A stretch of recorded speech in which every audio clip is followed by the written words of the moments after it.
Et bonjour amis gamers, amis gameuses, j'espère que vous allez bien. Aujourd'hui une vidéo PlayStation 5. Et oui, j'ai enfin la PlayStation 5, je peux vous dire que je suis super heureux. Ça aurait été long, hein, ça aurait été long. Alors, bien que depuis la PlayStation 4, depuis vraiment les consoles New Generation, je préfère l'acheter toujours un peu après sa sortie. Pour la PlayStation 4, je l'avais acheté 6 mois après. Je pensais faire la même chose pour la PlayStation 5, malheureusement, comme elle a été extrêmement dure à trouver, on se retrouve 10 mois après. Enfin, j'ai enfin pu mettre la main dessus. Alors, pourquoi je l'achète toujours un peu après? Parce que, bien sûr, les nouvelles consoles, il y a tout un tas de mises à jour. Et on a pu voir, hein, notamment au tout début de la sortie de la PlayStation 5, pas mal de commentaires de joueurs qui disaient j'ai perdu ma sauvegarde, j'ai eu des crashs. Bref, il y avait quelques petits défauts qui ont été bien évidemment depuis rectifiés. Et donc voilà, je préfère toujours garder une petite marge de sortie et éviter justement un petit peu tous ces problèmes. Donc, petite vidéo pour vous dire justement, 10 mois après sa sortie, est-ce que les mises à jour sont hyper longues? Est-ce qu'on va mettre du temps à tout installer? Et puis, petite découverte sur Astro Playroom, hein, le petit jeu qui nous est offert avec la console. Mais avant ça, on commence avec le unboxing. Unboxing que je vais faire rapide, hein, parce qu'on a déjà vu ça des millions de fois. Donc, je vais raccourcir la chose, mais voilà, petit unboxing quand même, pour vous montrer tout ça. Allez, c'est parti!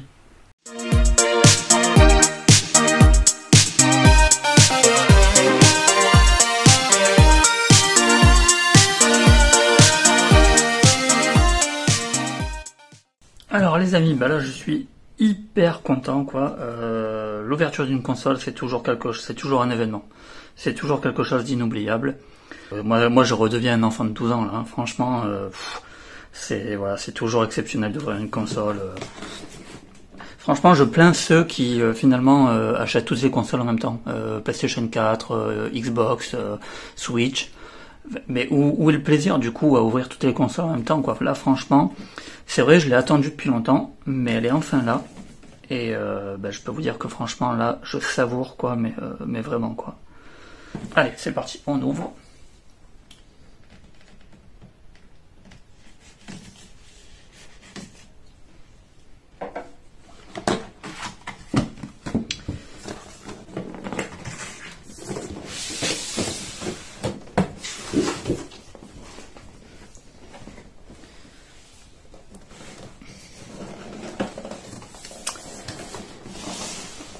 La belle bête.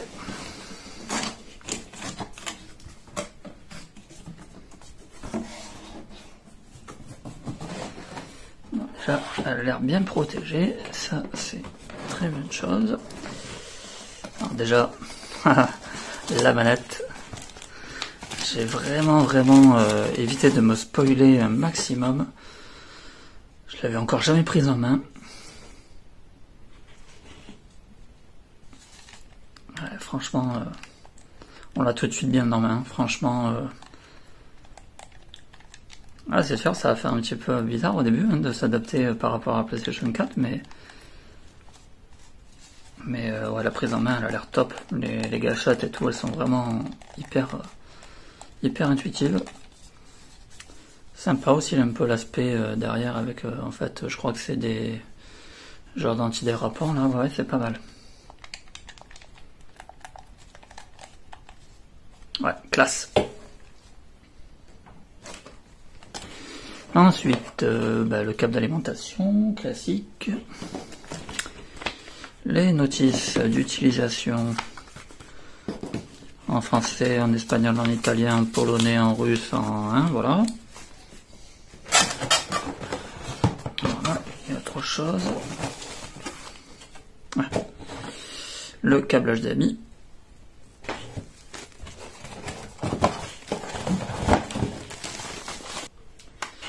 Et ça, c'est le fameux socle pour qu'on puisse la mettre debout.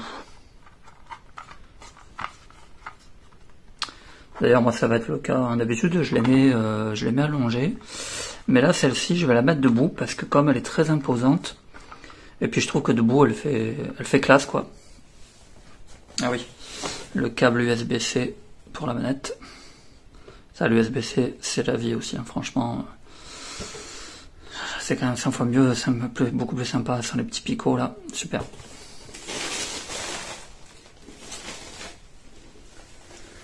Regardez-moi ça, si c'est pas magnifique.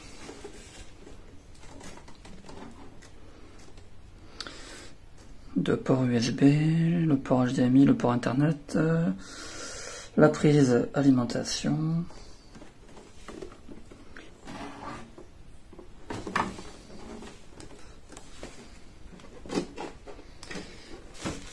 Elle est magnifique. Eh ben, il n'y a plus qu'à mettre ça en route. Là, c'est... Le rêve commence. Bien, nous voilà donc dans l'interface de la PlayStation 5. Regardez-moi ça si c'est pas superbe. Alors, j'enlève ma gueule de l'écran. Et donc, on peut voir qu'on a deux zones maintenant, uniquement deux zones. On a la zone jeu, en haut à gauche, et juste à côté, la zone contenu multimédia. Du coup, ça j'aime bien parce qu'au final, ça évite de s'y perdre. Voilà, on a vraiment la partie jeu, la partie pour le multimédia, donc pour la vidéo, Netflix, YouTube, ou autre Disney+, ou encore Prime Video. Donc ça, c'est cool. Ensuite, quand on revient dans le jeu, et bien du coup, pareil, c'est assez simplifié. On a bien sûr le PlayStation Plus, le PlayStation Store. Ensuite, on a les jeux installés. Donc moi, actuellement, j'ai Returnal. J'ai mis Street of Rage 4, donc que j'avais sur PlayStation 4, donc que j'ai installé justement pour voir un petit peu. J'ai donc bien sûr Astro Playroom qui est d'office avec la PlayStation 5. On a ensuite la galerie multimédia qui regroupe donc les clips vidéo, les captures d'écran, les captures de trophées. J'ai ensuite Demon's Souls que j'ai installé. On a ensuite Share Factory. Donc Share Factory, en fait, c'est un genre de logiciel de montage vidéo que j'ai pas encore eu l'occasion de tester, mais ça pourrait être intéressant justement. Donc je testerai ça peut-être. Après, on a Remote Play. Donc Remote Play, comme c'est indiqué juste en bas, utilisez la PlayStation 5 pour vous connecter et contrôler une autre PlayStation 5 ou une PlayStation 4. Donc ça c'est pareil, j'ai pas encore eu l'occasion d'essayer. On a le PlayStation Now pour ceux qui sont abonnés, et enfin la bibliothèque de jeux dans laquelle on retrouve tous nos jeux, donc que ce soit sur PlayStation 4 ou sur le store. Donc ça, super à ce niveau-là. Alors à la question, est-ce que je vais pouvoir jouer tout de suite avec ma PlayStation 5? La réponse est presque oui. En fait, ça va très vite, même 10 mois après la sortie de la PlayStation 5. J'ai installé, comme je vous l'ai dit, donc plusieurs jeux. Et il faut savoir qu'en fait, entre les mises à jour de la console et l'installation de Demon's Souls, ça m'a pris, allez, grand max une demi-heure. Donc au bout d'une demi-heure, je pouvais déjà jouer à Demon's Souls, donc, ou à Astro Playroom. Donc vous voyez que ça va très vite, aucun problème à ce niveau-là, vous pourrez jouer très rapidement et ça c'est une super surprise. Moi j'avais peur justement, je me suis dit bon ben ça y est, j'ai la console, maintenant je suis bon pour attendre 3 ou 4 heures avant de pouvoir y jouer. En fait, non, rassurez-vous, vous pourrez y jouer très rapidement, donc ça, c'est cool. Ensuite, dans les paramètres de la console, dans accessibilité, chose qui pourrait bien vous être utile dès le début, vous avez une fonction qui est assez pénible, qui est en fait la transcription de chat. Pourquoi pénible? Parce qu'en fait, quand vous démarrez la console, elle est activée par défaut. Et en fait, vous allez avoir une personne, donc vous avez le choix entre la voix d'un homme ou la voix d'une femme. En l'occurrence, moi, c'était une femme. Et en fait, elle va répéter tous vos moindres actions. C'est-à-dire que là, je vais sur langue, elle va me dire langue, type de voix, en savoir plus. Et si je fais vite, eh ben, elle disait les choses rapidement. Langue, type de voix, en savoir plus. Langue, type de voix, en savoir plus. Donc, quand j'ai commencé après à taper mon mot de passe, que j'ai commencé qu'elle répétait tout, je dis non mais elle va me rendre complètement barge. Donc en fait vous allez dans accessibilité et vous lui faites fermer son clapet une bonne fois pour toutes. Donc voilà, ça risque de vous être utile assez rapidement. Voilà pour accessibilité. Ensuite réseau, bon bah rien de nouveau sous le soleil. La bonne nouvelle finalement, au niveau de l'interface, on s'y retrouve assez facilement par rapport à la PlayStation 4. On a finalement dans les paramètres vraiment le même système, les utilisateurs, les comptes, le contrôle parental. Dans le système, toujours pareil, on a les informations de la console, on a bien sûr l'HDMI avec toujours pareil pour activer le HDCP ou non. Si vous voulez faire comme moi du stream, la choix de la langue, la choix de la date, lecture à distance, gestion de l'alimentation, navigation web, Le stockage, la taille du disque, donc on est sur un SSD de 667 Go, donc déjà SSD, mais quel bonheur quoi, c'est une vitesse d'exécution, mais on revit. Vous voyez que donc du coup, ben là pour l'instant j'ai pas installé grand chose, hein. J'ai installé quand même bon, Netflix, Demon's Souls, Astro Playroom, Street of Rage 4, YouTube et Returnal. Donc voilà ce que j'ai installé pour le moment. On peut voir que Demon's Souls fait 39 Go. Et Returnal 55. Donc vous voyez que Demon's Souls, un jeu de 39 Go, Astro Playroom, un jeu de 10 Go, donc on est ouais, 40, on est à 50 Go. Donc 50 Go de jeu plus les mises à jour de la console, je pouvais jouer à ces deux jeux au bout d'une demi-heure. Donc franchement c'est super sympa, hein, ça va vraiment vite, hein. Donc ça c'est clairement la bonne nouvelle. Ensuite on a le stockage étendu, ça c'est quelque chose que certainement dans le futur je vais investir dans un disque dur pour pouvoir y stocker tous mes jeux, parce que vu que j'ai un grand nombre de jeux PlayStation 4, et c'était d'ailleurs tout l'intérêt de cette PlayStation 5 qui permet justement de lire mes jeux CD PlayStation 4, et ça c'est juste extraordinaire, et donc c'était primordial. Ensuite, le son, hein, donc bah, là pareil, rien de nouveau sous le soleil, hein, on a toutes les options, écran et vidéo. Très important évidemment qu'il vous faudra une télé 4K. Une télé 4K, idéalement si vous avez comme moi une télé qui vous permet une sortie 120 Hz, bah, ça aussi c'est vachement sympa pour la rapidité d'exécution. Voilà, donc bah, voilà, ça c'est clair que évidemment, il vous faudra une télé 4K pour profiter à fond de la PlayStation 5, c'est une évidence. Ensuite, accessoires, les données des sauvegardes, les notifications et les captures et diffusion. Donc vous voyez que ça change très peu par rapport à la PlayStation 4, hein, on est en terrain connu. Donc ça, c'est une bonne chose. Ensuite, quand on va sur notre profil, on a donc notre état, hein, donc comme avant, hein, en ligne, hors ligne, hein, donc, ou occupé. Notre profil, si on va dessus, ben on peut voir donc nos trophées, les derniers jeux auxquels on a joué, notre nombre d'amis, hein, voilà, ça c'est pareil, ça change pas. Ensuite on a les trophées. Alors là les trophées, on a un petit peu de changement qui font plutôt plaisir. Déjà j'adore la forme du platine, voilà, je trouve qu'il est beaucoup plus mis en avant. Et alors chose vraiment sympa, c'est que du coup il apparaît complètement bien au milieu sur la gauche. Donc là du coup quand on défile nos jeux, hop, tac, ça nous permet d'avoir un rapide coup d'œil sur les jeux sur lesquels on a eu le platine. Donc ça c'est plutôt une bonne chose, je trouve ça sympa, vraiment, vraiment bien. Ensuite quand on rentre dans un jeu, donc par exemple Astro Playroom, alors Astro Playroom là il a déjà un premier DLC, hein. La chose sympathique, donc déjà on a, ça change un petit peu au niveau des trophées, vous voyez qu'on a, ils sont maintenant, ils sont plus en défilement horizontal, mais ils sont en défilement vertical.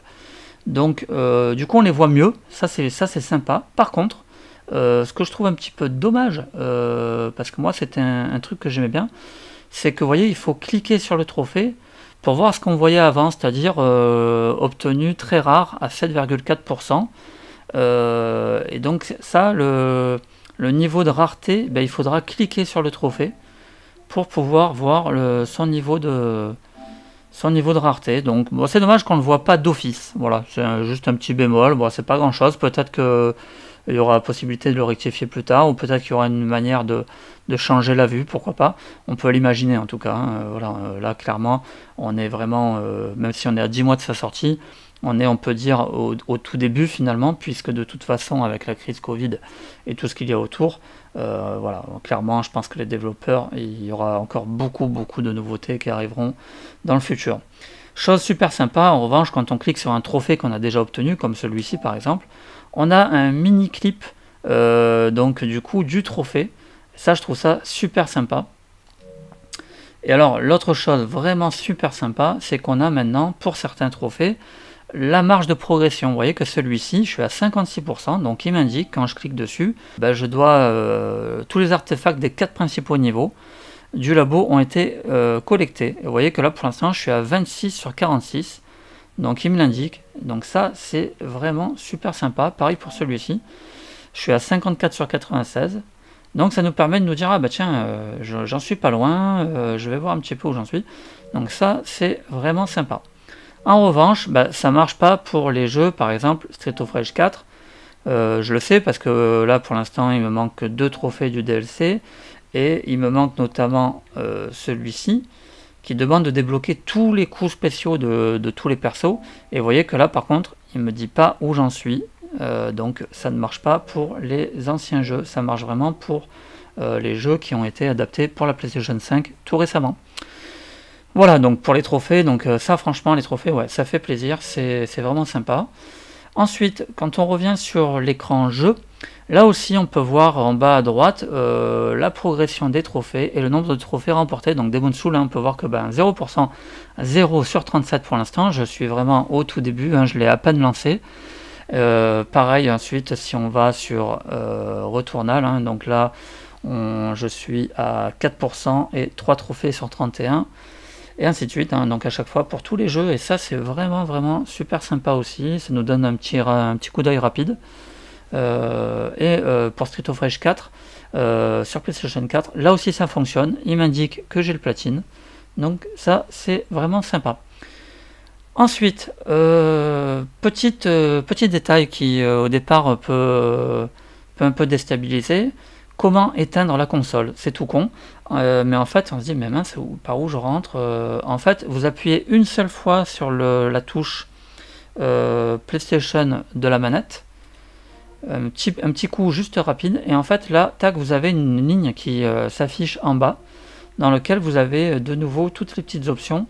Donc vous avez l'accueil, vous avez sélecteur en fait, donc ça vous permet de choisir en fait le jeu. Les notifications, ici le nombre d'amis qui sont connectés, la musique, le son, le micro, accessoires si vous avez des accessoires de brancher, de nouveau votre profil, et enfin ici l'alimentation qui va vous permettre donc de passer en mode repos ou d'éteindre la PlayStation 5 ou encore de la redémarrer. Donc voilà pour ce qui est de l'interface les amis, donc une interface vraiment sympa qui permet vraiment de naviguer rapidement dans les menus. Pareil, hein, on va dans le PlayStation Store, vous voyez qu'en fait le PlayStation Store, tac, je suis déjà dedans. Voilà, ça va extrêmement vite, tout est instantané, c'est vraiment génial. On perd pas de temps, on a tout de suite un visu sur tous les jeux, et ça c'est vraiment génial quoi. Voilà donc pour l'interface. Maintenant ce que je vous propose, allez, je vous propose de vous faire découvrir Astro Playroom. Donc Astro Playroom, le petit jeu offert avec la PlayStation 5. Alors certaines mauvaises langues diront oui, on l'a largement payé à 500 balles. Alors c'est pas faux peut-être, effectivement, hein, certainement même d'ailleurs, mais néanmoins, moi je trouve qu'on peut que saluer Sony pour cette initiative. Tout le monde ne le fait pas, et avoir un petit jeu d'offert dès le départ avec la console, moi je trouve ça vraiment sympa. Surtout que on est en face d'un vrai jeu, hein. On pourrait s'imaginer ouais c'est un petit jeu, voilà quoi, c'est bon.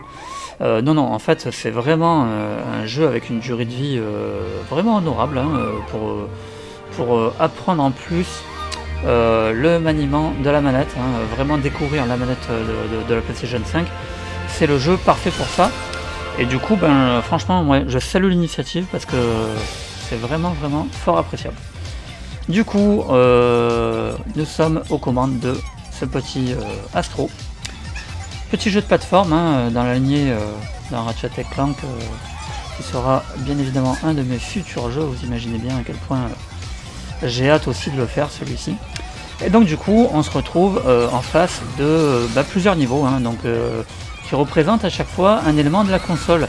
Donc vous voyez là on a le GPU, ici on a le refroidissement, et en fait à chaque fois donc ça représente un niveau et en même temps donc une partie de la console tout au coin comme ça de la map. Du coup quel niveau je vais prendre, tiens je ne sais pas. Allez tiens, je vais faire le circuit SSD que je n'ai pas encore commencé. Comme ça là je le découvre avec vous, hein. Voilà, c'est vraiment... Et franchement c'est super mimi, c'est super beau, c'est rigolo, c'est plein de références au monde PlayStation, hein. Donc on va retrouver comme ça régulièrement plein d'icônes de l'époque de la PlayStation 1, de l'époque de la PSP, de la PS Vita, PlayStation 3, enfin voilà, bref, tout le monde de PlayStation, hein, donc ça c'est vraiment super sympa. Ici, quand vous voyez la petite tête d'Astro en hologramme comme ça, en fait c'était un checkpoint, vous arrivez donc à un checkpoint. Donc si jamais vous mourrez, vous revenez à ce checkpoint. Alors, vous verrez que la manette, elle a énormément de fonctions. Et du coup, on peut vraiment interagir avec. C'est vraiment super sympa. Pareil, on a plein de petits sons qui sortent dans la manette. On peut également souffler dans la manette. Alors ça, j'ai été surpris parce que je me suis dit, mais quand même, je sais pas, c'est quand même bizarre quoi. Souffler, on en voit toujours un petit peu des postillons, logique. Donc du coup, on a tout de suite tendance à penser à la corrosion et se dire, bon, est-ce que dans le temps, ça va pas endommager la manette? Bon, j'imagine qu'ils ont étudié la chose, hein, mais j'avoue que c'est assez surprenant.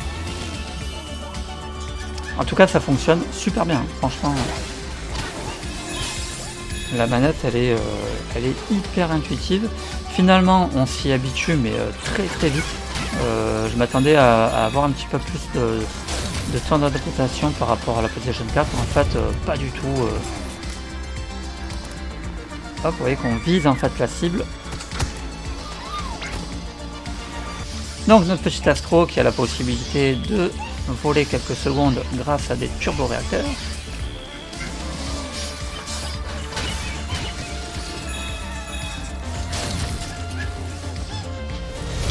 Hop, là on a de nouveau une séquence avec la manette. Vous voyez qu'on a vraiment plein de fonctions. On peut viser, on peut tirer. Pareil, j'ai fait un moment une séance avec le...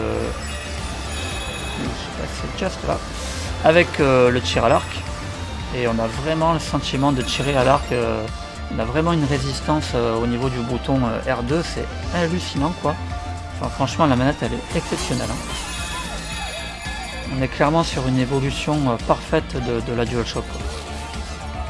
Vous voyez encore une petite référence là du coup à Final Fantasy avec l'épée de Cloud. Donc voilà, vous aurez comme ça plein de petites références tout au long du jeu. Et, je trouve ça vraiment super sympa quoi.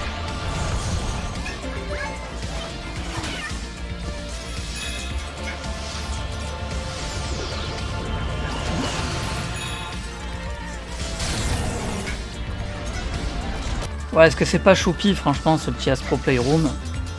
Moi je trouve ça vraiment super mimi, voilà. Alors bien sûr, hein, c'est pas le jeu qui va vous en mettre plein la vue, hein, mais c'est le jeu parfait, voilà, pour apprendre à utiliser la manette, pour apprendre à se familiariser avec les commandes. Je vais franchir cette petite zone là. Hop là, on a un petit objet, un petit collectible à récupérer. Donc globalement le jeu, voilà, il nous demandera effectivement de récupérer, vous voyez, des collectibles comme ceux-là là, qui sont cachés dans tous les différents niveaux. Franchement c'est super sympa, moi j'aime beaucoup. Hein. C'est voilà, on est clairement dans l'ambiance voilà, d'un Mario ou c'est rigolo, en plus on a toujours des petits Astro. Vous voyez, j'ai envoyé dans le mur, enfin c'est assez rigolo quoi, franchement il y a beaucoup d'humour. Qu'est-ce qu'on a là? Je vais encore continuer un petit peu. Super sympa aussi ce petit niveau là. Voilà, j'arrive au checkpoint. Du coup, si j'appuie sur Start, vous voyez que je peux accéder tout de suite à d'autres parties de la console, donc d'autres niveaux en soi. Je vais vous montrer, tiens, je vais vous montrer celui-ci, la station climatisée. Et donc vous voyez que tac, je peux m'y rendre directement par le biais du menu en fait. Donc ça c'est sympa. Voilà, station climatisée. Climatisante. Franchement c'est pas délire. Super nuit quoi.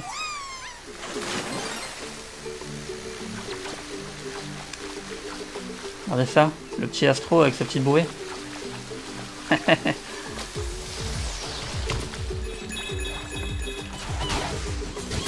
Et pareil, il ne faudra pas hésiter à fouiller partout du coup pour trouver tous les petits collectibles. Là, vous en avez vraiment parfois quelques-uns qui sont bien cachés.